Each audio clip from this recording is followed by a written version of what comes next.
Buletin Didik 22 Oktober bersama saya Khairi Hazong Omar Asri. Assalamualaikum dan salam sejahtera. Keputusan permohonan rayuan kemasukan ke Universiti Awam UA bagi program pengajian lepasan Sijil Tinggi Persekolahan Malaysia STPM atau saraf bagi sesi akademik 2022-2023 boleh disemak mulai Selasa ini. Jabatan Pendidikan Tinggi Kementerian Pengajian Tinggi dalam kenyataan hari ini memaklumkan calon boleh menyemak keputusan mulai 12.30 hari pada 25 Oktober hingga 5 petang pada 30 Oktober di laman web yang tertera. Mengikut kenyataan itu, keputusan rayuan juga boleh disemak melalui aplikasi mobile UPU Pocket, menerusi telefon pintar dengan pengesahan setuju terima tawaran, dan surat tawaran boleh dicetak mulai 26 hingga 30 Oktober di laman web rasmi UA. Tawaran adalah muktamad dan sebarang permohonan pertukaran program pengajian dan UA adalah tidak dibenarkan. Sumbangan Guru Pendidikan Khas Kolej Vokasional Keningau Lana Abon mendidik pelajar berkeperluan khas mendapat pengiktirafan dunia. Ia apabila Cikgu Lana Abon dipilih sebagai pemenang World Changer Award bagi bulan Oktober, anjuran Persatuan Pendidikan Khas Global Special Education Network and Inclusion Association (SENIA). Guru berusia 30 tahun ditugaskan mendidik pelajar mengalami masalah pendengaran dan pembelajaran. Menurut pengarah KV Keningau, Johari Elias Jaibit Sabin, Cikgu Lana berjaya melatih 3 pelajar berkeperluan khas menyertai pertandingan Asian English Olympics pada tahun lalu dalam kategori penceritaan. Kejayaan Cikgu Lana itu membuktikan pelajar berkeperluan khas di rantau ini mampu bersaing dalam pertandingan berprestij. Ia juga membuktikan guru-guru pendidikan khas di KV Keningau sangat berdedikasi untuk memberi pendidikan yang berkualiti. Selain itu, guru-guru terbabit sering membuka peluang kepada pelajar untuk menyertai pelbagai aktiviti dan pertandingan.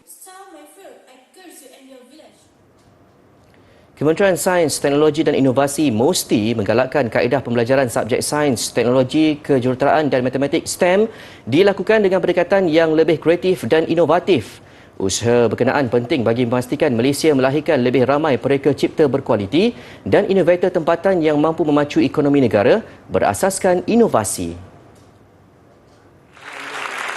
Menteri Sains, Teknologi dan Inovasi Datuk Seri Dr. Adham Baba berkata, data daripada Pusat STEM Negara menunjukkan bahawa bilangan pelajar dalam bidang berkenaan kini berada pada kadar 47% dan hanya 19% sahaja yang mengambil jurusan sains tulen. Justru itu, dalam usaha menjadikan pendidikan STEM menarik, kerjasama pelbagai pihak amat penting. Sebagai contoh, pihak sekolah boleh bekerjasama dengan pertubuhan bukan kerajaan NGO serta syarikat swasta bagi menarik minat pelajar terhadap STEM. Contoh lain ialah seperti yang diamalkan negara maju yang menggunakan pendekatan pembelajaran seperti experiential learning dan hands-on learning dari peringkat awal pendidikan. Pembelajaran STEM perlu mengaplikasikan konteks dunia sebenar dan menggunakan pendekatan penerokaan terbuka. Pendidikan STEM memerlukan kaedah pembelajaran yang bersepadu. Pendekatan sebegini menggalakkan para pelajar untuk berfikir secara kritikal dengan adanya kemahiran digital. Pembelajaran menerusi pengalaman ataupun experiential learning mampu mengekalkan pengetahuan yang didapati 90% lebih baik berbanding cara pembelajaran secara teori. Pengajaran guru bagi subjek berkaitan STEM juga akan lebih mudah difahami dan mampu meningkatkan kebolehan berfikir secara kritikal di kalangan para pelajar. Beliau berkata demikian dalam ucapannya di peringkat akhir pertandingan National Science Challenge 2022 Piala Pusingan Perdana Menteri Anjuran Akademi Sains Malaysia ASM.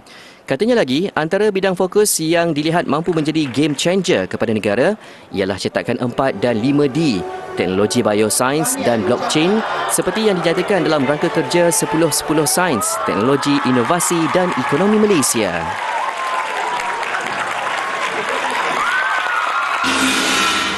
Dalam pada itu, SMJK Jitsin Pulau Pinang menjorai National Science Challenge 2022. Wakil mereka Nah Win, So Yi Zhang dan Chong Yong Ji menerima Piala Pusingan Cabaran Perdana Menteri, Komputer Riba, lawatan sambil belajar ke Jepun, beasiswa pendidikan ASM NSC dan sijil pencapaian. Naib juara milik Cempaka International School Damansara. Manakala tempat ketiga dimenangi SMK Ave Maria Convent Perak. Obviously, I'm very happy about it. We've all worked very hard for this, including the other teams, and I'm just very happy that I am the one to take away the trophy. I think we're all really overjoyed that all our hard work paid off. But we are also a little bit disappointed because we know that we could have gone a little bit further and gotten first. But it was a really good learning experience for all of us, so I'm proud of my teammates. Beberapa kategori lain turut diperkenalkan, antaranya anugerah kimia terbaik, anugerah biologi terbaik, anugerah matematik terbaik, anugerah fizik terbaik, anugerah komunikator STEM terbaik, anugerah sekolah hijau dan anugerah inovasi terbaik. National Science Challenge mula dianjurkan sejak tahun 1999. Tahun ini saja sebanyak 3,895 pasukan merangkumi 11,685 pelajar daripada seluruh Malaysia mendaftar di peringkat awal. Bidang lanskap atau pertanian mungkin bukanlah bidang yang selalu menjadi keutamaan setiap pelajar. Dedikasi dan minat antara elemen penting yang perlu ada dalam diri setiap individu sekiranya mereka meminati bidang tersebut. Segmen Kerjaya minggu ini mengupas lebih lanjut skop kerja, pengalaman dan cabaran pengurus lanskap. Mempunyai pengalaman kira-kira 31 tahun dalam bidang lanskap, Muhammad Ismail merupakan pemegang diploma pertanian dari Universiti Putra Malaysia UPM. Memulakan kerjayanya di Jabatan Taman dan Lanskap Zoo Negara sebagai pembantu lanskap, Muhammad berkata skop kerja beliau termasuk dalam bab penyelenggaraan, pemeliharaan dan pemuliharaan serta pembersihan kawasan zoo. Pada masa sama, kalau ada permintaan daripada pihak seksyen zoologi untuk melaksanakan kerja-kerja penanaman di kawasan-kawasan pameran, jadi kita pun akan melaksanakan kerja-kerja tersebut. Dan kerja yang dilaksanakan oleh pihak pekerja di Jabatan Lanskap ni sambung menyambung setiap hari. Benda tu akan, kalau tak siap, dia akan berulang-ulang sampai benda tu selesai. Dan ada juga kerja yang dilaksanakan mengikut bulanan. Misal kata kalau pembajaan pokok kita buat dalam lebih kurang sebulan sekali. Kawalan dari segi kawalan penyakit dan perosak tanaman kita melaksanakan dalam masa 2 bulan sekali. Tambahnya, tugas seorang pengurus lanskap termasuk menjaga dan memastikan kawasan di sekitar zoo sentiasa bersih daripada sampah sarap, sama ada secara semula jadi atau datang daripada sikap pelawat. Bercakap tentang cabaran, Muhammad berkata tanggungjawab menaikkan seri pada masa sama mencantikkan lagi kawasan sekitar zoo adalah antara perkara sentiasa dititik beratkan pengurus lanskap. Sekarang ni tempat-tempat taman haiwan dah bertambah di dalam Malaysia kita ni. Jadi masing-masing seolah berlumba untuk bersaing untuk menjadikan suatu landscape yang lebih menarik bagi kawasan masing-masing. Dengan itu ianya memberi satu cabaran yang kita cuba nak menjadikan macam zoo ni sebagai satu taman yang terbaiklah kalau boleh di Malaysia ni. Jelasnya, pelajar yang berminat dengan tanaman mahupun lanskap dinasihatkan untuk mendapatkan ilmu bertepatan dalam bidang yang ingin diceburi. Misalnya di peringkat sekolah menengah, subjek kemahiran hidup yang memfokuskan kepada pertanian antara subjek yang perlu diambil serius. Lepas tu dia boleh menanjuk pelajaran ke bahagian lagi tinggi, contoh di college vocational ataupun di mana-mana universiti awam yang ada di Malaysia ni adalah bidang misal kata horticulture, adalah bidang hutan bandar, adalah bidang taman dan rekreasi. Selain daripada pembelajaran, dia punya nombor satu minat lah. Minat, dan di samping itu dia mesti sikap yang orang kata dia sentiasa peka dengan apa yang ada di persekitaran. Jadi di situ dia akan menambah lagi minat dia untuk menjadikan landscape ini suatu macam bersepati dengan dia lah. Tambahnya, lanskap ialah bidang yang seiring dengan pembangunan negara. Justru ia masih kekal sebagai bidang kerjaya yang semakin mendapat tempat dalam kalangan masyarakat dalam jangka masa panjang.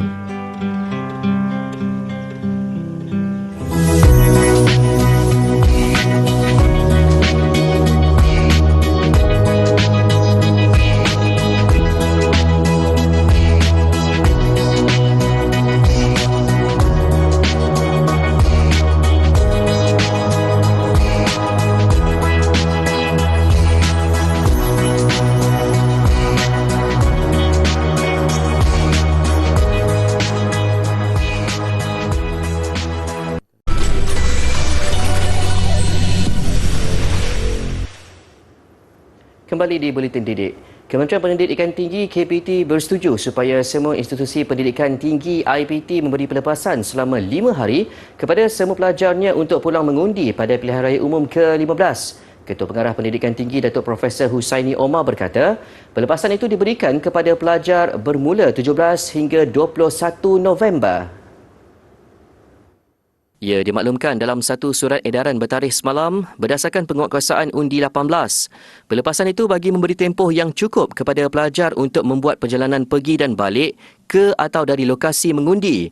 Semua kelas dan aktiviti pelajar dalam tempoh berkenaan perlu ditangguhkan dan diadakan pada suatu tarikh yang lain. Sejak diwartakan pada 15 Disember tahun lalu, individu yang berusia 18 tahun akan didaftarkan secara automatik sebagai pemilih. Berdasarkan data, seramai 1.14 juta orang yang tergolong pengundi berusia 18 hingga 21 tahun akan mengundi pada PRU 15. Sebelum ini, Suruhanjaya Pilihan Raya SPR menetapkan tarikh 19 November sebagai hari pengundian bagi PRU 15 dan Pilihan Raya Kecil PRK Dewan Undangan Negeri Dun Bugaya Sabah. Tarikh penamaan calon pula ditetapkan pada 5 November, manakala bagi pengundian awal, tarikh ditetapkan ialah pada 15 November. Tabiat menjaga kebersihan perlu dipupuk sejak kecil. Atas kesedaran itu, TV PSS Sekolah Kebangsaan Sultan Sulaiman I Kuala Terengganu tampil dengan satu temu bual membincangkan topik berkaitan dengan satu objektif untuk memberi kesedaran awal kepada rakan sebaya. Sama-sama kita ikuti laporan yang disediakan.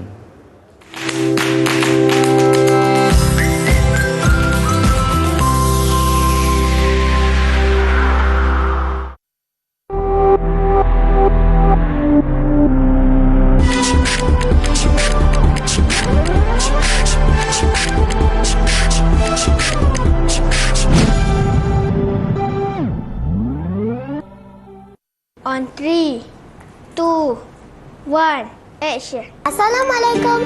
Hai semua. Hari ini saya Wan Nur Edria Jannah dari TV PSS Channel akan menemu bual seorang wakil pelajar sekolah Sultan Sulaiman I iaitu Nur Iris Azahra. Hai. Terima kasih Adelia. Terima kasih Iris sudi datang ke studio kami. Topik kita hari ini adalah tentang kesedaran menjaga kebersihan di tempat awam. Iris boleh ulaskan? Pendapat Iris, ramai sebenarnya kadang-kadang terlupa kita perlu menjaga kebersihan di tempat awam bersama-sama. Ada yang buang sampah merata-rata, bukan tak sedar, tapi ada yang sengaja kerana malas nak cari tong sampah. Lepas makan terus buang di situ. Ya, betul. Saya sendiri pernah tengok ia berlaku. Sebenarnya dari kanak-kanak lagi kita perlu terapkan sikap buang sampah mestilah di tong sampah. Betul. Jika tiada tong sampah berdekatan, masukkan dulu dalam plastik dan ikat. Contohnya selepas makan, jangan buang bekas makanan di merata-rata. Atau ketika di dalam kereta, jangan buang plastik gula-gula keluar tingkap kereta. Sebenarnya kesedaran itu penting. Sikap kita main peranan di dalam menjaga kebersihan di tempat awam. Pesanan Iris untuk semua rakan-rakan di luar sana. Iris nak pesan, elakkan buang sampah di merata-rata. Buang di tong sampah yang disediakan. Jaga kebersihan itu amalan mulia. Mulakan kesedaran ini dari usia kanak-kanak. Betul, kanak-kanak macam kita. Iya. Sekian dahulu untuk kali ini. Terima kasih Iris sudi datang dan juga kepada kru kita Aish Muhammad. Bye! Pembuangan sampah merata-rata memberi kesan kepada alam sekitar dan kesihatan rakyat.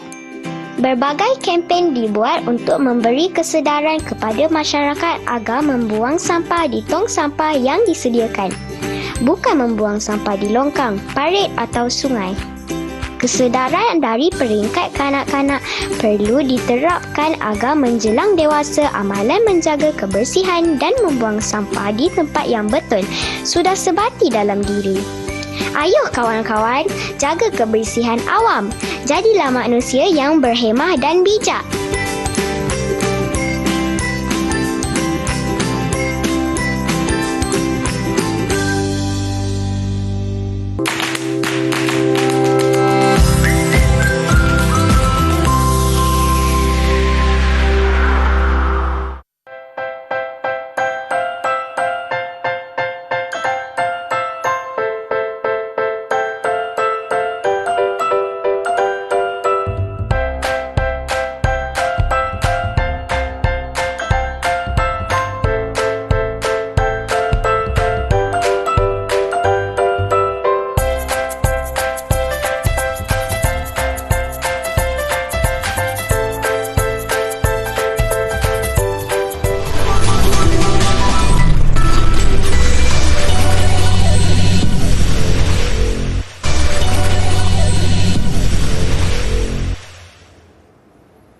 kecewa kerana kad namanya dibuang merata-rata. Seorang tukang paip di Hong Kong menggunakan kaligrafi Cina bagi mengiklankan perniagaannya.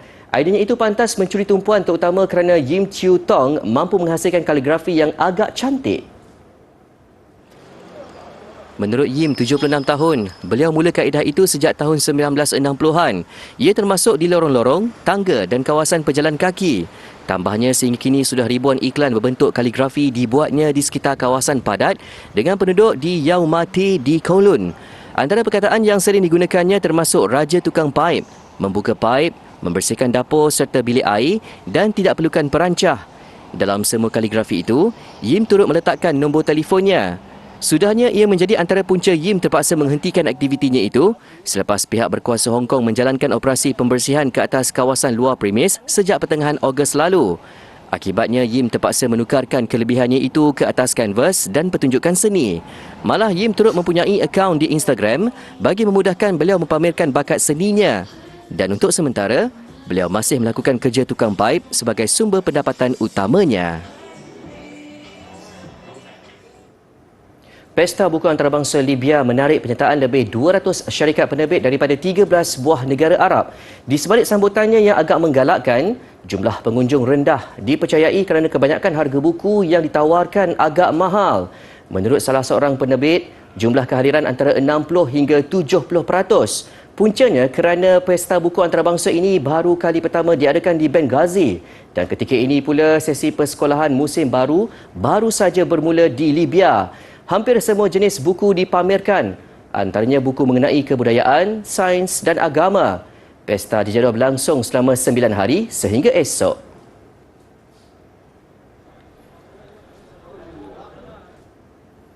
Seorang nenek dari Bosnia-Herzegovina mendakwa dia tidak pernah merasa bosan. Perkara yang paling menenangkannya apabila dia melukis. Berusia 100 tahun, Nada Rudan mula melukis sejak 13 tahun lalu ketika beliau berusia 87 tahun. Menurut Rudan, beliau sebenarnya malu untuk mengadakan pameran ke atas kerja seninya.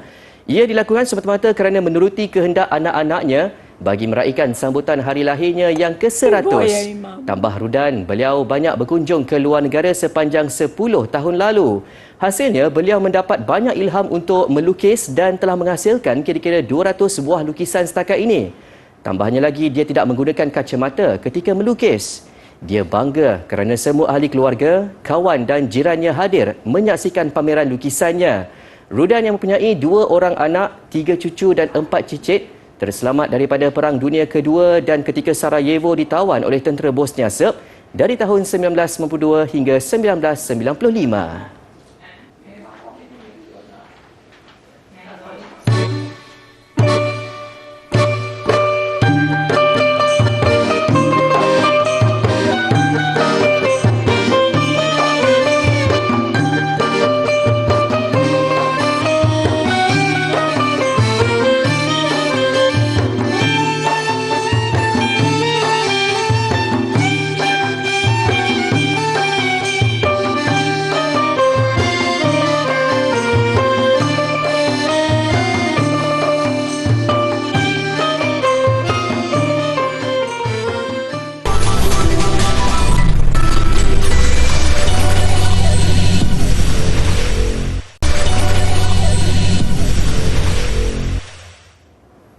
Masih di Buletin Didik, Sukan Badminton terbuka Denmark. Kemarahan bergu campuran negara Goh Sun Huat dan Chevron Lai tersekat pada aksi separuh akhir petang tadi.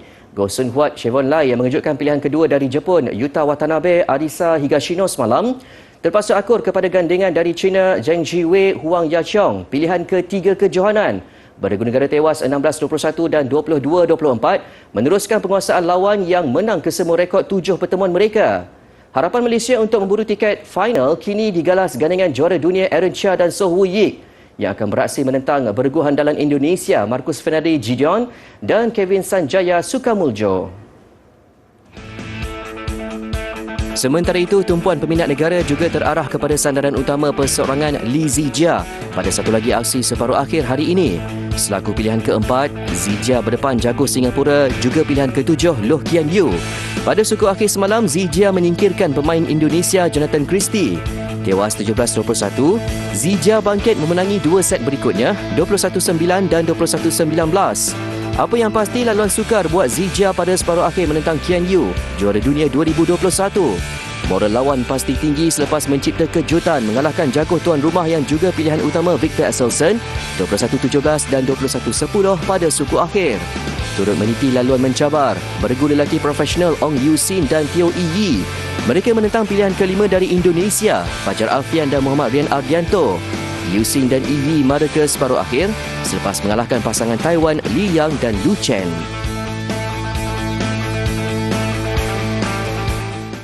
Berbaki 2 bulan kejohanan bola sepak Asia Tenggara Piala AFF 2022 membuka tirai saingan, bahangnya makin terasa apabila trofi rebutan 10 negara ASEAN itu kini berada di Kuala Lumpur dalam jelajah promosi.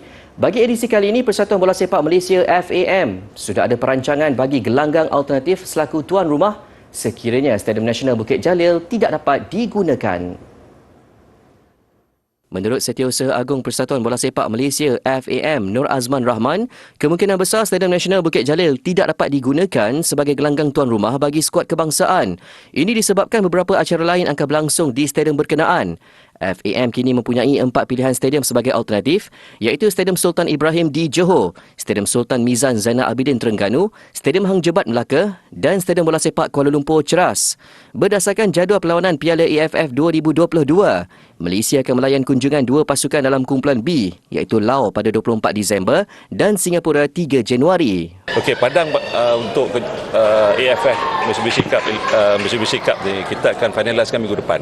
InsyaAllah hari Selasa kita akan finalize dan kita akan ada beberapa Padang yang kita tengah nilaikan. Kemungkinan Bukit Jalil kita akan gunakan, tapi apa pun saya akan finalisekan dengan pengurusan dengan Datuk Presiden hari Selasa.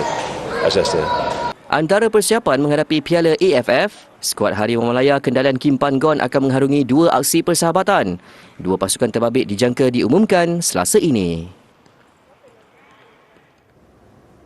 Visual penggunaan jet suit oleh doktor bertugas mengakhiri buletin didik malam ini. Ketika ini penggunaannya masih dalam tempoh percubaan dan diharap dapat membantu menyelamatkan mangsa kemalangan di kawasan pegunungan dan laut dengan lebih pantas. Saya Khairi Azhar Manasri. Assalamualaikum dan salam hormat.